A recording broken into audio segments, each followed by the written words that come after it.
Jasmine, take it away. Roll call, please. Arenas? Cohen? Here. Davis? Here. Perales? And Jones. All right. Thank you. And I was so excited about you doing the roll call. I skipped calling the meeting to order. So there you go. So call the meeting to order. Join me for the Rules and Open Government Committee and Committee of the Whole. We already called roll. I see that Councilmember Perales has joined us. So let's get started. And we are going to start with the agenda for March 23rd.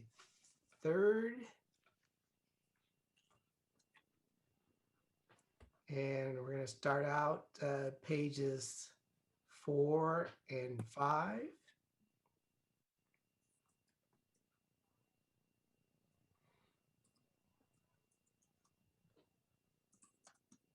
Pages 6 and 7.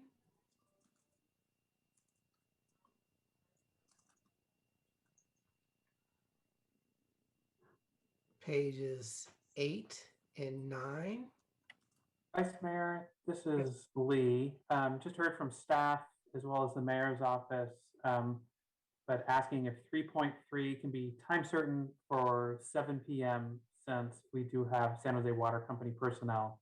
That's been the time coordinated with them. It was not reflected in the agenda. Time certain for 7 p.m. Correct. Okay. Can the maker of the motion include that, please? All right, pages 8, 9, 10, and 11.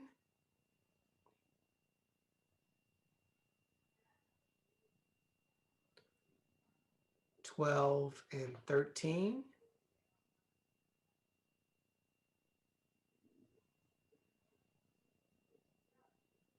(14) and 15.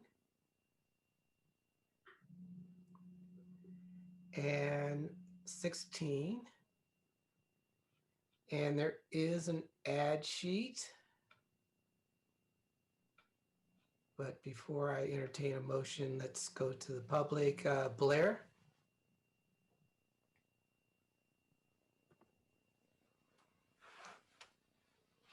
Hi, Blair Beekman here. Happy Wednesday, mid-March.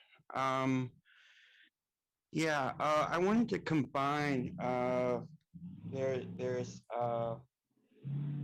housing items, how to talk about water department issues.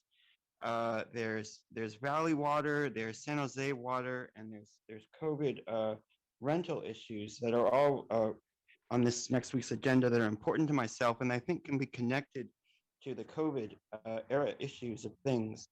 It's my personal feeling that, you know, we have to, as much as we're learning how to understand the concepts of rent forgiveness, that's a part of this council agenda and what it really means and what owners have to really consider the era we're in at this time with COVID. You know, I feel it's really important. We have to learn not to hurt each other.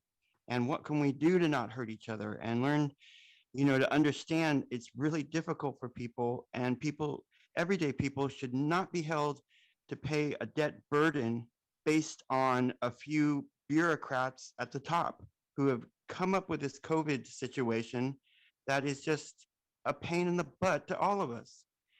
And there is ways that, you know, that can really take care of every single owner, every single apartment owner, so they don't have to, you know, be in their own debt burden. You know, why force that onto local tenants, you know? And it's the same with the water issues coming up. You're going to hopefully start a subsidy program for water issues. Please make that open. Please make that available. Please make that understood to the everyday public. Don't make people scramble for it or create a secret coded language of Victorian propriety about it. Just be straightforward, please. Thank you. Thank you. Bringing it back to the committee. If I can get a motion and a second, please. Move approval of the 23rd agenda with 3.3 starting at time certain 7 p.m. and including the ad sheet. Thank you. Second. All right, it's been moved and seconded. Yasmin? Can I just ask? Oh, I'm sorry, Dave, I didn't see your That's hand. okay.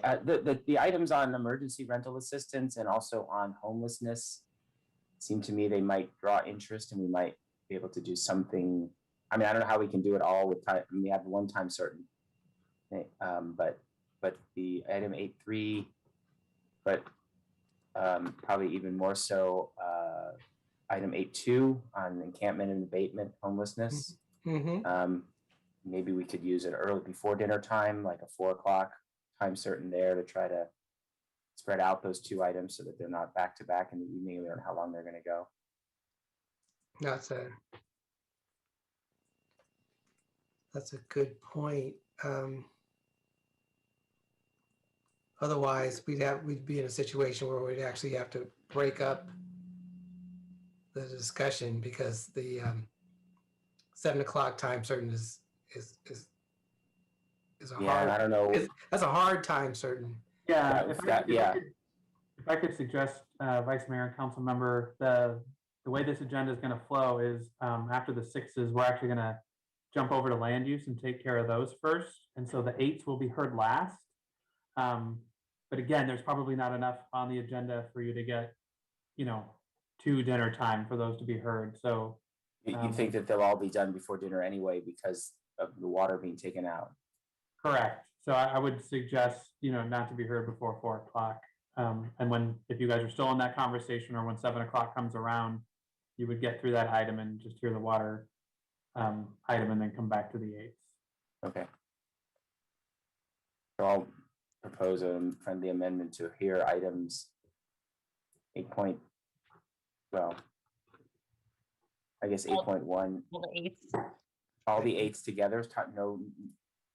No sooner than to be heard after 4. Does that seem reasonable, or do we want to start even earlier because we might get to those earlier? We don't want to lose time. Well, we have open audit. I think I saw open audit report and intergovernmental relations report Oh yeah. before that. So I think 4 seems reasonable. So items 8 not to be heard before 4 o'clock. Okay. Good. And like always, I stay out of this conversation trying to guess times because I'm always wrong. So I'll defer to the committee. So I would All just recommend that one change, and then we can vote. Okay. And is that okay with the seconder? I think David was the seconder. No, I think Raul was a seconder. I thought it was too. Yeah, that's fine. That's fine. I misheard. Yeah, that's okay. All right. Yasmin? Cohen, Aye. Davis, Aye. Perales, Aye. Jones, Aye. And Arenas, it looks like she came in. oh, she's back. Okay. Arenas? Yes, thank you. Thank you. You. Okay, so on to the March 30th agenda. And I see that on pages 4 and 5, I see the closed session is scheduled to start at 9:30. Should that be a 9 o'clock start time? Hi, this is Tony. We actually already changed it to 9 a.m. and it's been posted on the website as 9 a.m. The original draft we sent out an hour ago had it at 9:30, so that has been fixed. Okay.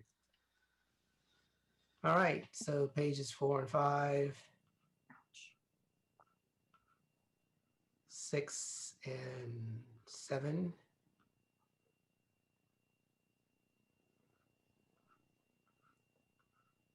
Eight and 9.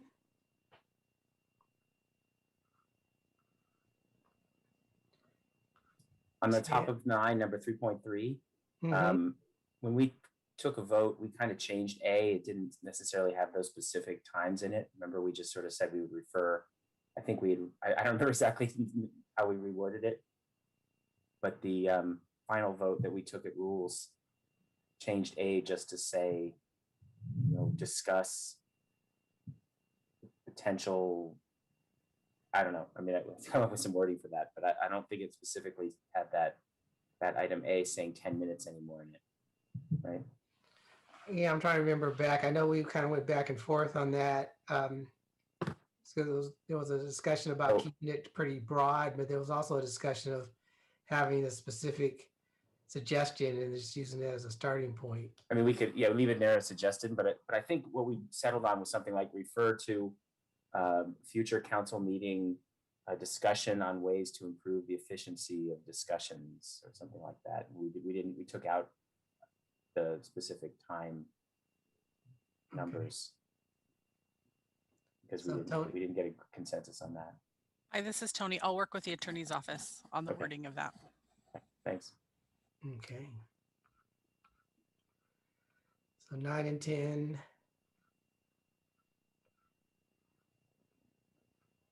11 and 12.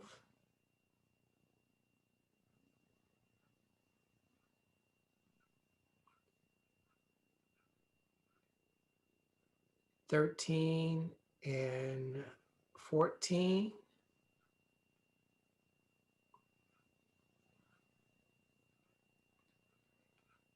And 15. Okay, we're going to go to the public and Blair, go ahead.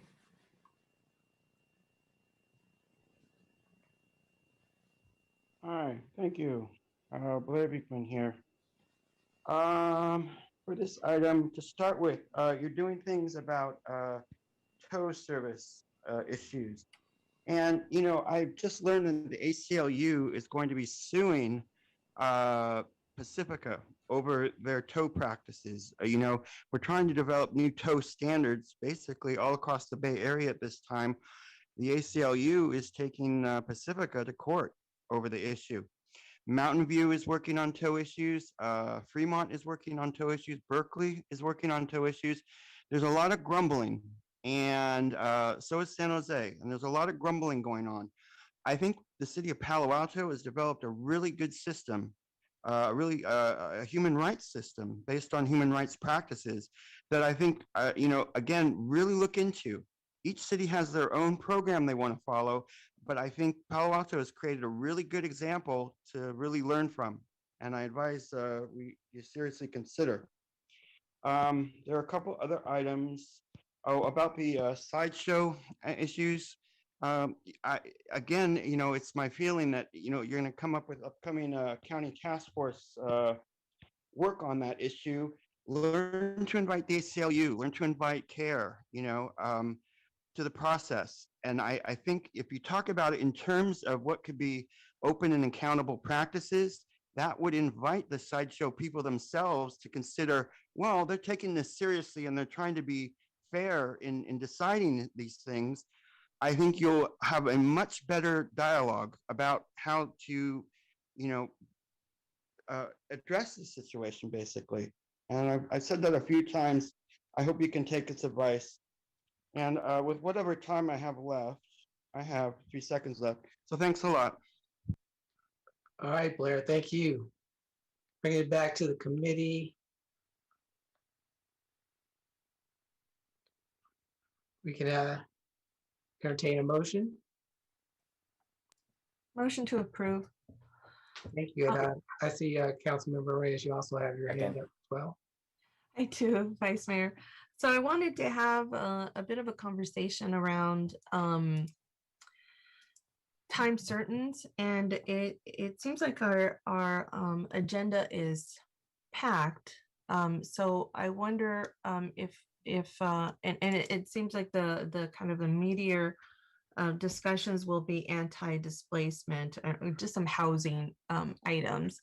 And so I guess I wanted to hear from maybe Lee in terms of what he thinks about well, let me take a step back. So we had the police staffing and then audit report, and then the police conduct work plan. There was, I heard back from community who were holding on since the beginning of our meeting from 1:30, and then they dropped off and said, you know, we can't continue.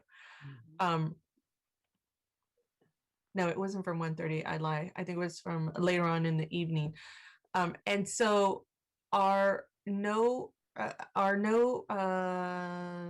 earlier than 5 p.m.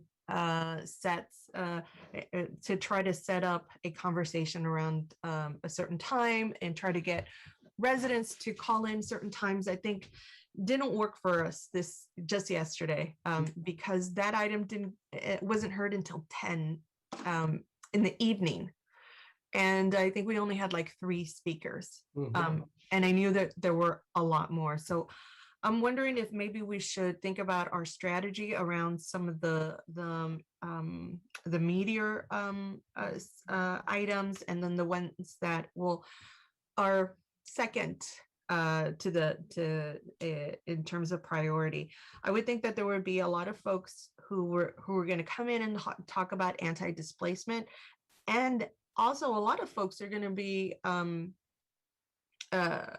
we'll want to hear 8.3 and 8.4. So I'm wondering from the committee, should we do a time certain, not before 5, but at 6 p.m. we will hear anti-displacement, and accommodate the agenda that way, because this other way that we did, not before 5, or I forget exactly what it was, it just didn't work.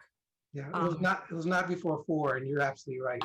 For instance, people were waiting, logged on at 4, and then a lot of people just didn't stick around. Yeah, because at one point I did see I think it was like 95 participants, and then by 10 o'clock it was I think around 30 something. Yeah. So a lot of folks dropped off, and I can't say that they were all going to talk on those particular items, but one can assume that they were dropping off because for whatever reasons, but they dropped off. So should we schedule make a time certain for anti-displacement 8.3 and 8.4, since they'll be heard concurrently? So I guess I'd like to hear from my committee members, because I'm going to propose 5 o'clock or 6 o'clock if we want to hear from residents. I'm supportive of that for all the reasons that you stated. Probably would say 6 o'clock. That way we can just factor in dinner. Yeah, I agree with you. But you're right. I mean, I think the time certain would probably work out better for the public to be able to have an expectation of approximately when we're going to be able to hear that item. Right. Okay, so my motion will be to move this agenda and to set 8.3 and 8.4 to 6 p.m. unless somebody else from our committee has another take on this. Perfect. No, I mean, we should, next week we can revisit if there's any other items that need to be put at specific times, but I think that makes sense. Perfect. Thank you. And can I get a second? I'll second. Great. Thank you. Yasmin? Arenas, Yes. Cohen, Aye. Davis, Aye. Morales, Aye. Jones. Aye. Thank you. All right. Motion passes. On to the next item, which are meeting schedules. D1, updates on Senate Bill 1383. Move approval. Okay. And can I get a second? Second.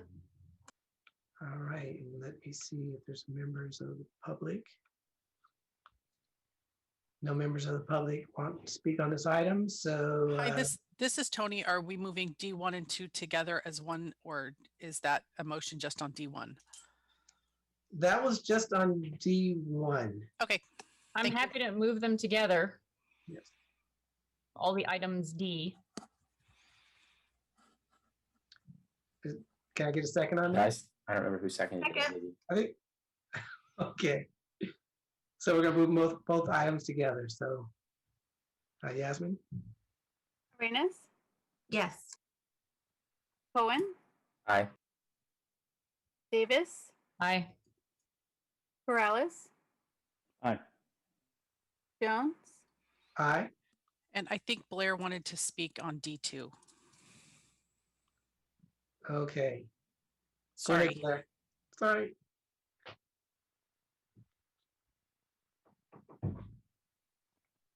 Hi, thank you. That's quite okay. I'm trying to figure out, D1 is about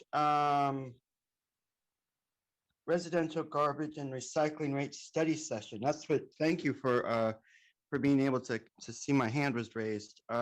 I wanted to really stress the point that this is another issue that's going to deal with the issues of subsidy for San Jose. I mean, there's the community electricity, upcoming water, garbage. Is the concept of subsidy has to be a subject that can be easily talked about in our future. And I don't know what it is to do that you have to do that, but it has to be that way. Something has to be explained to our public in simple, understandable terms at this time. We can't continue to hide around, propriety so much. I mean, Alameda County, they do the same thing and they offer, a certain amount of grace and coolness, but they make it clear to their public that, if there's a subsidy program, they can apply for it and it's needed at this time. And San Jose, the word is pussyfooting, I guess. There's a little bit of that around the issue and we can't just talk about it straight out. I wish we could. And I hope we can make those efforts because that's what these efforts are about. And, there's a lot of ramifications around that. If we can have those kind of conversations and about what is our future in this era of COVID and coming out of COVID and possibly dealing with natural disasters in the next 5 or 10 years, how do we have those conversations with ourselves that it's okay to talk about subsidy between each other? And it doesn't have to be a dirty word. If we can move on past the subsidy and know better programs in the future, good. For now, let's learn to talk about it. Thanks. Thank you. Do any members of the committee want to change their vote based on the public comments? If not, on to the public record. And I will go to public comments first. Blair, go ahead.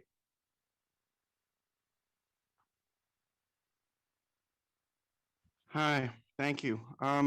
This is my official weird one. Thank you for the letters and public comment this week. I wanted to comment on them. I felt they were really nice. I think they tried to ask and describe that, for East Side community issues and for issues of, the Latin, Hispanic, Chicano community, Anthony Mata could make for a really good police chief. And, I've described my feelings that, he has an indigenous nature that I think is really interesting, that I think could be a real interest in the next 5 or 10 years, how we talk about the future of policing. And that in fact, in 5 or 10 years time, the Hispanic Latino community within this country, I think it's going to have a real important voice in talking about our political future. With all that said, in the past few weeks, I've just been growing a bit wary, and more respectful of, the insiderness that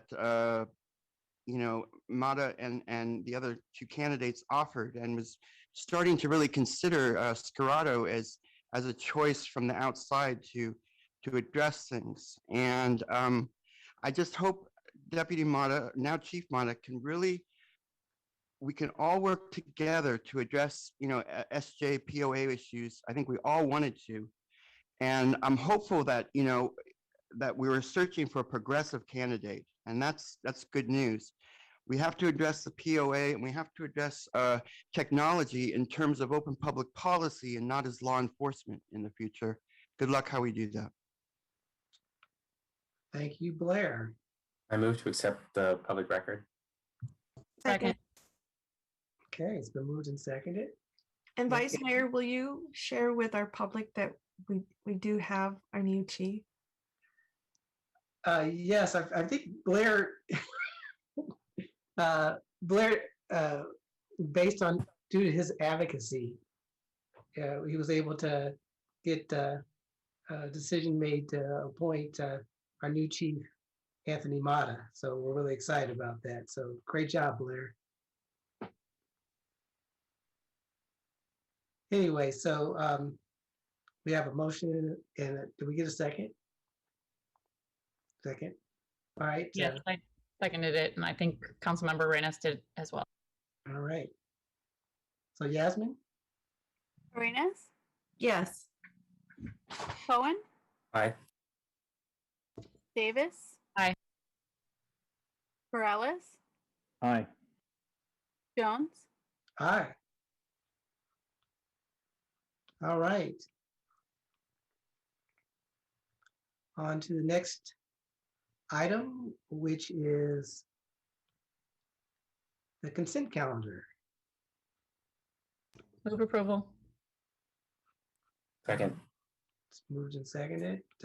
Going to public comments. Go ahead, Blair.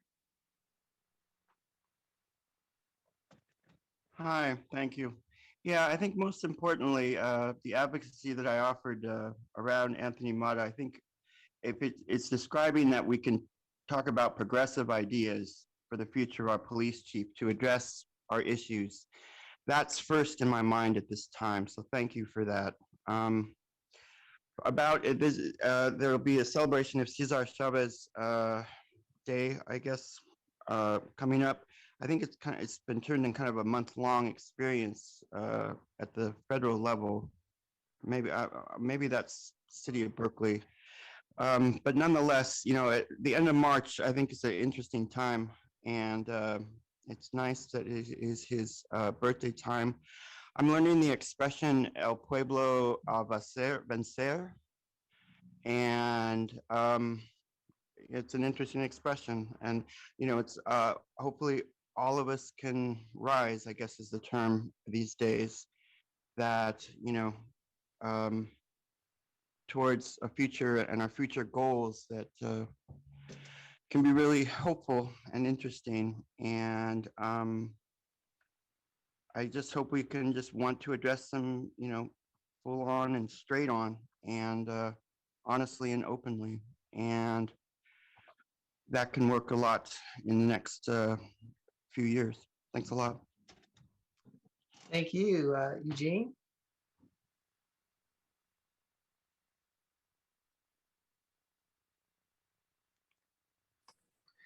Good afternoon, committee members. This is Eugene Bradley, founder and CEO of the Silicon Valley Transit Users. I'm requesting to remove the item number 2 from your consent calendar.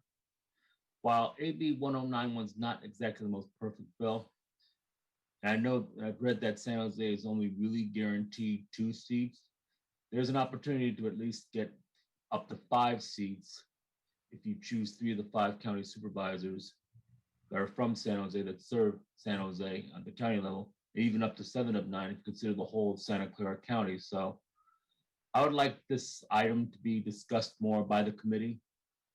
Thank you. Thank you, Eugene, and you actually spoke on the next item coming up, so, but thank you for your input. All right, bringing it back to the committee. comments, motions? I already moved. Moved? Has already been moved and seconded? All right. All right, Yasmin? Arenas, Yes. Cohen, Aye. Davis, Aye. Morales, Aye. Jones, Aye. All right. Next item is AB 1091. And I will go to the public comments first. So Blair? Hi, I wanted to quickly offer, there's a agenda item in the upcoming weeks that is approval of State Interstate 85. I don't know if it's funding or if it's approval of the committee process that the VTA will be having. San Jose has an interesting position in that situation that they can help. There's a new, I don't know, we're at a new place, new era of talking about how affordable housing issues that I feel can be an important factor in how that State Interstate 85 committee for the VTA makes decisions. And it's not to finalize anything, but I just think it can, to practice those good ideas can really help them a lot. I wanted to comment more on this exact item, but I'm a bit short on time and knowledge about it. So I'm very sorry. Thank you for your time and patience hearing me out on this right now. Thanks. Thank you. That's it for public comments. Going back to the committee, and I also see that Bena is here. Bena, did you want to provide any input or context? Sure, Vice Mayor, if that would be helpful to the committee. Bena Chang, Director of Intergovernmental Relations for the city. I'm joined here by Ramses Madhu from our Department of Transportation as well. So just very briefly, AB 1091 by Assemblymember Berman does two major things. First, it explicitly prohibits elected officials from serving on the VTA board. Instead, jurisdictions would appoint resident experts in transportation, project management, finance, and executive management to the board. And secondly, it reduces the number of board members on VTA from the current 12 to 9 and changes the composition of the board. So currently the city of San Jose has 5 elected members. The other cities in the county share 5 members and seats, and the county appoints 2 members from their board. So AB 1091 would change the composition to 2 seats appointed by the mayor of the city of San Jose and confirmed by the council, 2 seats appointed by the other cities around the county, and 5 seats appointed by each of the 5 Board of Supervisor members and confirmed by the Board of Supervisors.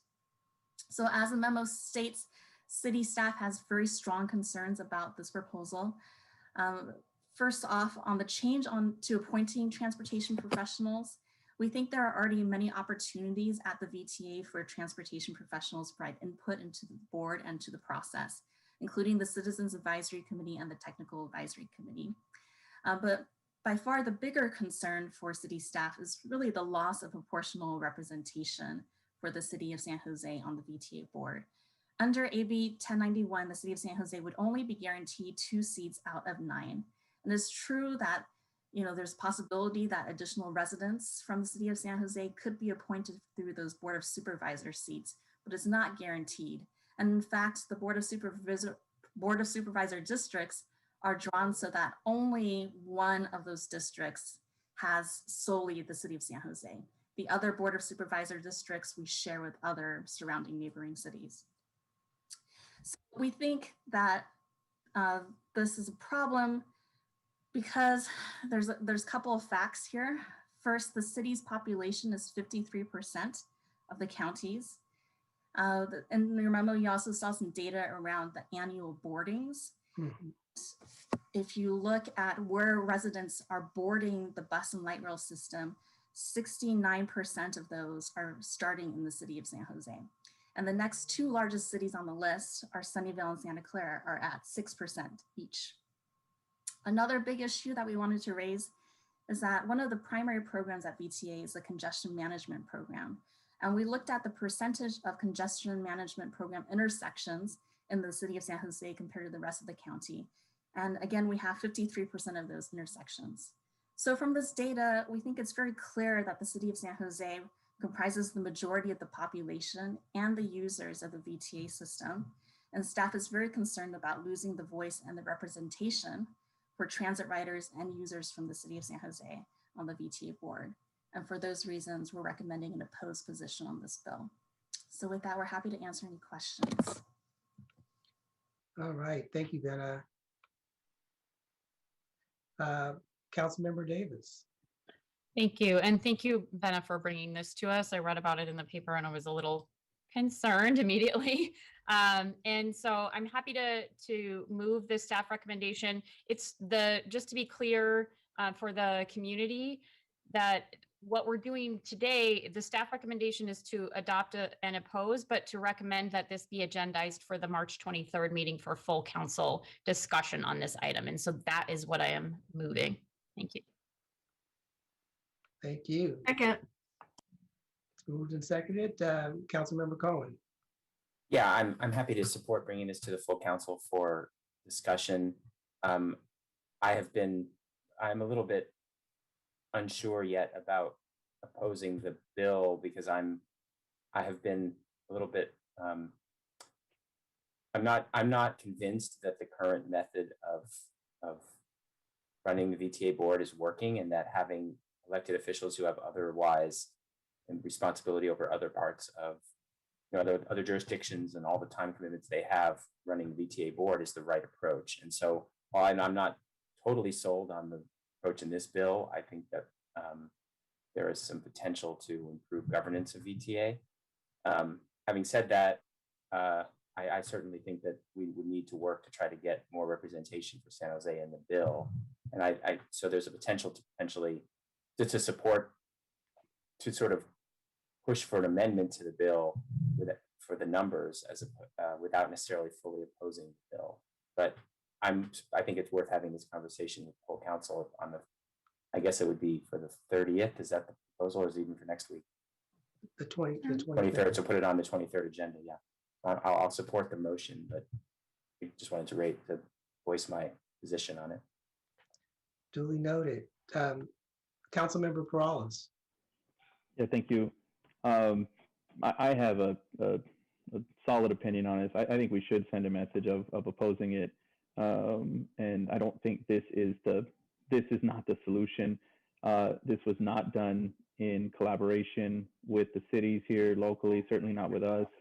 And this is really an independent. I'm getting an echo. Sorry.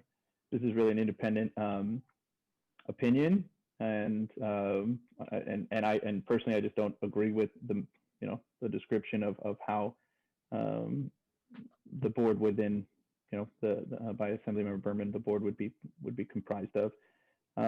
I also am more than open to discussing what would potentially the future of board governance be, even to the tune of, does VTA have its own elected board members just like BART? This is not that.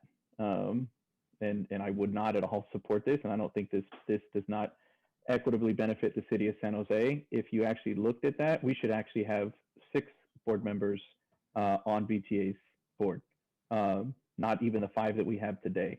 So this is going absolutely backwards. I think we need to send a strong message of oppose, because this is not at all something that I think this city should be considering, and that if we are willing to have a conversation around board governance, and if we wanted to do so more robustly than what VTA is doing, I could support that, because VTA has engaged in over a year-long conversation now on board governance, and I don't necessarily think that's going anywhere in this direction. So I'm actually okay with if the city wants to engage in that differently, but this is not something I could support. So I don't know. I mean, I'm okay if we wanted to forward this to the full board, but if we maybe from city manager's office, maybe Lee, you could help. If the rules committee wanted to just not send this to council and instead just oppose it, could we do that, or would we have to send this to the council anyways?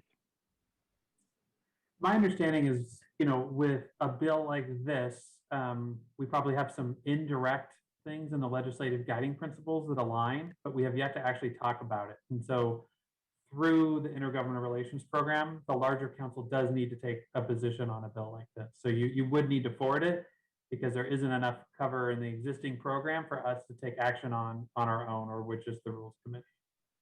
Great, sounds good. And I'll approve the motion here going forward, and my comments will be noted, and I'll bring them up again at the council. Thanks.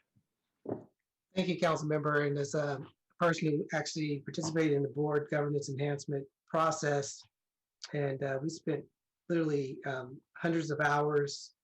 I worked with a consultant and looked at every different type of board governance structure, and we didn't identify or weren't able to identify any structure or any boards out there in different agencies in the country that we felt were more effective or had a different makeup or structure that was going to make VTA more effective. So I don't see where this bill has gone through any of that type of rigor or process. And so I would be strongly opposed to the bill. And so we'll have to have that further discussion at council, but I don't feel that this bill is a good bill for VTA or for the city of San Jose. And if there's no other comments, we have a motion in a second. So, and Councilmember Prowse, you still have your hand up. Did you have anything else you want? Nope, I'll take it down. Okay. So Yasmin? No, sorry, I was just saying I would take it down. Sorry, go ahead. Yes. Cohen, Aye. Davis, Aye. Morales, Aye. Jones. Aye. Okay, so the next item is H2, update to the January 2021, June 2021 Neighborhood Services and Education Committee work plan. Move approval. All right, been moved. Second. Okay, and there are no public comments. So let's vote. Arenas, Yes. Cohen, Aye. Davis, Aye. Morales, Aye. Jones. Aye. Okay, next is the update to the January 2021, June 2021 Transportation and Environment Committee work plan. And there are no public comments, Move so approval. it's been moved. Can I get a second? Second. All right. Yasmin? Arenas, Yes. Cohen, Aye. Davis, Aye. Morales, Aye. Jones. Aye. All right, next is open forum. Go ahead, Blair.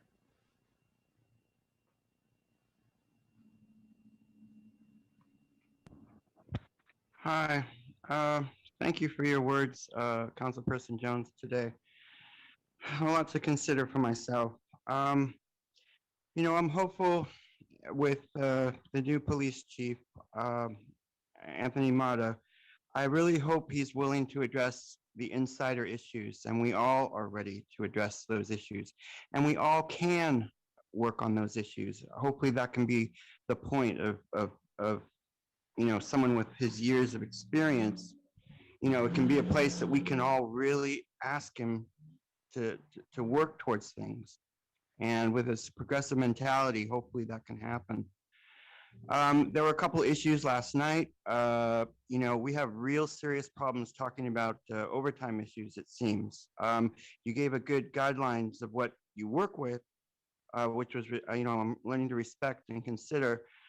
Cities of Oakland, there's a group called the Anti-Police Terrorism Project.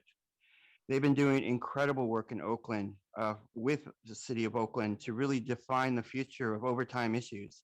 And, that's something that's on the horizon that you really have to consider. And like what I said yesterday, you really have to consider, the future of policing is not getting to that magic 1,200 number again. I mean, it may be a goal, but, there's other goals that really have to be considered in the future of policing in San Jose that I hope you learned it can be safe and that it can be okay to talk about more. With 20 seconds, in working on, how a city government meeting should work, please consider, I understand that there has to be a way that to hopefully explain things more clearly and more openly and more smart. Offer more information and you don't have to fear offering that information. That's my 2 cents. Thanks. Thank you. Brian?